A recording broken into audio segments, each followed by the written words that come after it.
Hey everyone, in this lecture we will discuss about how to analyze and how to attempt the prelims paper. ठीक है, इससे पहले मेरी एक video और आ चुकी है जिसमें मैंने आप सभी को बताया कि हमें किस तरीके से किसी भी क्वेश्चन को एनालाइज करना होता है. ठीक है, ये मेरी सेकंड वीडियो है जिसमें मैं आप सभी को बताऊंगी किस तरीके से हमें क्वेश्चन को एनालाइज करना है और वहाँ पर भी मतलब हमें जो हमारे पास जो पेपर आएगा जब हम एग्जाम हॉल में बैठे होंगे, जब हम पेपर अटेम्प्ट कर रहे होंगे तो हमें पेपर अटेम्प्ट नहीं करना, वहाँ पर भी हम पेपर को एनालाइज करके आएंगे. ठीक है, एंड सेकंड बात मैं दोबारा इस चीज़ को रिपीट कर रही हूँ जो मैंने पिछली वीडियोज़ में भी रिपीट की, दैट इज़ कि हमें अपना विजडम लगाना पड़ेगा. ठीक है, विजडम का आई होप आप सभी ने मतलब समझ लिया हो कि विजडम का एग्जैक्ट मीनिंग क्या होता है. ठीक है, और इस वीडियो में हम अनलॉक करेंगे रियलिटी को विद विजडम. ठीक है, मैं आपको जो ट्रुथ है ना, जो भी पेपर में जो सच्चाई होती है, किस तरीके से पेपर को अटेम्प्ट करना होता है, वो सभी मैं आपके सामने रिवील करूंगी. एंड स्टार्ट करते हैं हमारे सेकंड क्वेश्चन से. फर्स्ट वीडियो जो मैंने डाली है उसको प्लीज़ एक बार वॉच कर लेना ताकि आपको जो सेकंड वीडियो है वो भी अच्छे से समझ आए. ठीक है, तो देखते हैं, स्टार्ट करें.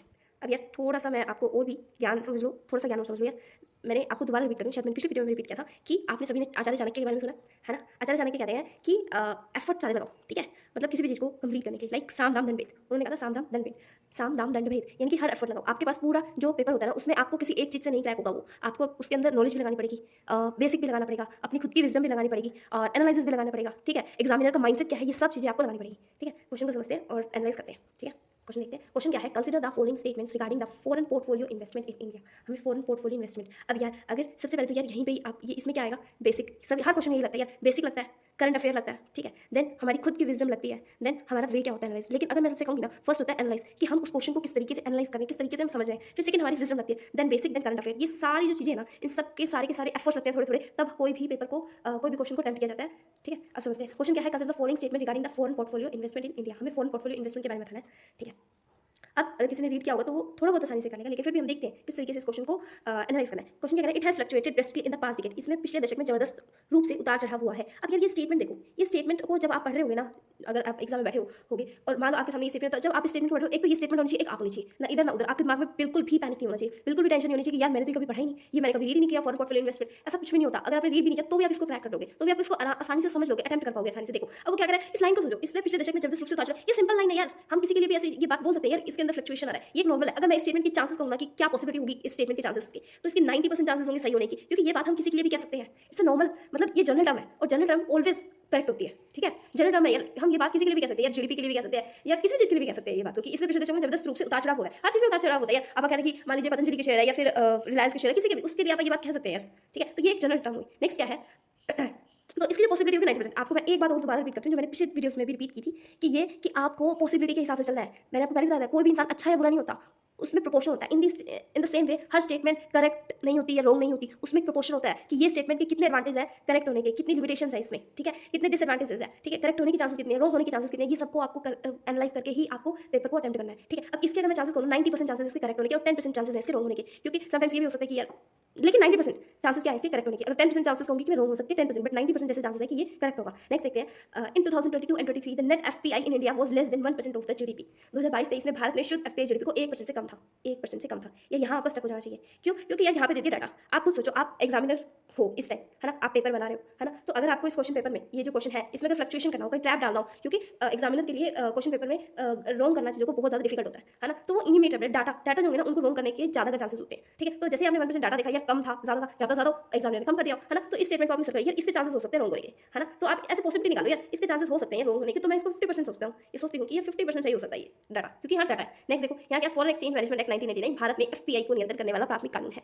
अब यार यहाँ जो है, यहाँ लगेगा हमारा बेसिक. अगर किसी पीवाई को एनालाइज किए होंगे ना, उसको पता होगा कि ये फॉरेन पोर्टफोलियो इन्वेस्टमेंट के बारे में पूछा जा सकता है, तो उससे उसको ये आ जाएगा ये स्टेटमेंट तो करेक्ट हो सकती है. बाकी आप ये भी देख सकते हैं यार, फॉरेन एक्सचेंज मैनेजमेंट एक्ट है और फॉरेन पोर्टफोलियो इन्वेस्टमेंट एक्ट को यहाँ आकर इन्वेस्टमेंट कर रहा है ना, फॉरेन एक्सचेंज मैनेजमेंट एक्ट ही इसको देखेगा, है ना, गवर्न करेगा. तो ये स्टेटमेंट के जो भी चांसेस क्या होंगे, ज्यादा होंगे as compared to second statement. एक सेकंड अगेन देख लेते हैं, ये जो फर्स्ट स्टेटमेंट थी इसके कितने चांसेस थे, इसके 90% चांसेस थे करेक्ट होने के. ठीक है, और थर्ड स्टेटमेंट देखो, थर्ड स्टेटमेंट की as compared to second statement chances क्या है, ज्यादा है. क्यों ज्यादा है, क्योंकि यार ये फॉरेन एक्सचेंज मैनेजमेंट एक्ट से रिलेटेड कह रहा है और हमें भी पूछा गया फॉरेन पोर्टफोलियो इन्वेस्टमेंट के बारे में. सेकंड, अगर किसी ने बेसिक रीड किया होगा तो उसको आसानी से करेक्ट कर सकते हैं. ठीक है, तो यहाँ पे क्या होगा कि यार इस स्टेटमेंट के एज कम्पेयर टू सेकंड इसके ज्यादा चांसेस है, तो इसके हम 70% चांसेस वाले थे, यार इसके चांसेस 70% सही होने के हैं और इसके क्या है रॉन्ग होने के ज्यादा चांसेस है. ठीक है, तो सबसे पहले जो हमारी फर्स्ट स्टेटमेंट 90% जो हमें लग रहा है 90% सही चांसेस इसके होने के, है ना. आपको भी वहां पर इस तरीके से एनालाइज करना है, जब आपको कोई क्वेश्चन ऐसा आ जाए, डरना नहीं है, पैनिक नहीं करना, उस क्वेश्चन को अच्छे से देखो. और यहाँ तक कि एग्जामिनर खुद चाहता है कि आप हर क्वेश्चन को एनालाइज करो. वो एनालाइज क्यों करवाना चाहते हैं यार, आपको पढ़े तो सारे हुए हैं, सभी स्टडी करते हैं, लेकिन आप में उनमें ऐसा क्या फर्क है जिससे आपको वो मतलब आपको वो चूज करें एज ए सिविल सर्वेंट, है ना। तो आप में उनमें सिर्फ इतना ही डिफरेंस है, आपने विजडम लगाई, उन्होंने विजडम लगाई, वो सिर्फ पढ़ाई कर रहे हैं,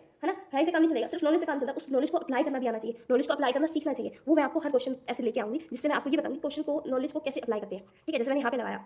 अब यार एक चलो आगे देखते हैं, ठीक है। तो अब हम क्या करेंगे, फर्स्ट वाली जो स्टेटमेंट इसके ज़्यादा चांसेस है, तो फर्स्ट वाली स्टेटमेंट चलते हैं। तो ये नन तो हटाई दें क्योंकि हमें फर्स्ट लग रही है ये फर्स्ट स्टेटमेंट सही हो सकती है, तो फर्स्ट स्टेटमेंट हम सही लेके चलते हैं। तो सेकंड स्टेटमेंट को रिमूव कर दो क्योंकि हमें है ये फर्स्ट स्टेटमेंट सही। अब आप यार एटलीस्ट 50-50 पे आ गए, ठीक है। अब आपको यार 50-50 पे आगे कौन सा आंसर आया, लेकिन यार अगर आपने एनालाइज किया होता पीवाईक्यू को तो ट्रस्ट मी आप इस स्टेटमेंट को आसानी से करेक्ट कर देते। लेकिन फर्क क्या है, आपको ऐसा लगता है यार बेसिक्स तो इतना सारा कौन रीड करेगा, ऐसा कुछ नहीं होता। जब आप रीड करते चले जाओगे ना, छोटा छोटा एनालाइज कर जाओगे, थोड़ा थोड़ा एनालाइज करते जाओगे ना, तो आपको आसानी से समझ आने लग जाएगा। अगर किसी ने पोर्टफोलियो इन्वेस्टमेंट का पीवाईक्यू मतलब देखे होते, एनालाइज किया होता ना, तो आई एम डैम श्योर कि वो इस स्टेटमेंट को आराम से टिक कर देता, ठीक है। लेकिन फिर भी हम नॉलेज अप्लाई करते हैं, अपनी स्किल्स अप्लाई करते हैं, ठीक है। तो ये जो थर्ड स्टेटमेंट है उसके भी ज़्यादा चांसेस है करेक्ट होने के, सेकंड स्टेटमेंट के चांसेस है रॉन्ग होने के। लेकिन हमारे पास ऑप्शन क्या है, ओनली 1 एंड ऑल 3, है ना।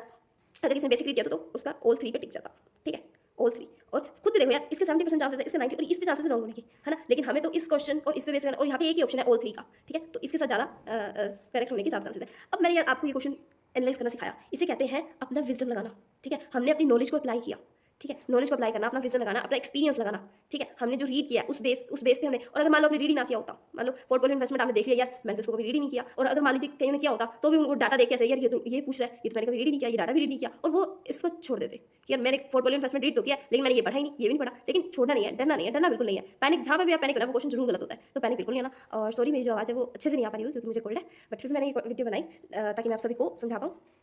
आई होप आपको समझ आया होगा इस वीडियो में कि किस तरीके से हमें अपनी नॉलेज को अप्लाई करना है, ठीक है। अप्लाई करना बहुत जरूरी है क्योंकि जब आप एक सिविल सर्वेंट बन जाएंगे ना, तो आपको एनालाइज करना ही होगा। आपको एक वो राज्य जिला जो भी है संभालने को देते हैं, तो उसमें आपको बहुत सारी फाइल्स देते हैं, उनको एनालाइज करना आना चाहिए। आपको एक डिफरेंट बताना है कि यार सभी पढ़ रहे हैं लेकिन उनमें से हम कैसे उनसे डिफरेंट है, ठीक है। तो जो डिफरेंट होगा ना, जो अलग होगा, जिसमें कुछ अलग होगी, क्वालिटी होगी, वो ये है कि वो फर्स्ट तो कॉन्फिडेंस रखेगा यार कि मैं कर सकता हूँ, आई कैन डू इट, ठीक है। सेकंड, पैनिक बिल्कुल नहीं करना, अपनी नॉलेज का अप्लाई करना है, नॉलेज को अप्लाई करना है, ठीक है। और एलिमिनेशन करना है। अब ये आपको एलिमिनेशन ट्रिक, एलिमिनेशन ट्रिक नहीं है यार, एलिमिनेशन करना एक एनालाइज करना जैसा ही है कि हमने इन चीज़ों को एनालाइज करके, इसे ही विजडम कहते हैं कि हमने अपनी नॉलेज देखी, कॉन्फिडेंस रखा कि यार मुझे ये पेपर आता है, ठीक है। पैनिक बिल्कुल नहीं होना, फर्स्ट एंड फॉरमोस्ट पैनिक नहीं होना, बिल्कुल भी डरना नहीं है, ठीक है। लिटरली आप आराम से क्लियर कर लोगे, बस डरना नहीं है कि यार मैंने तो ये रीड ही नहीं किया। रीड करो, उस पेपर को एनालाइज करके आना है, अटेम्प्ट नहीं करना। अटेम्प्ट का मतलब है कि आपको उस पेपर को एनालाइज करना है, ठीक है। सो आई होप आपको वीडियो समझ आई होगी।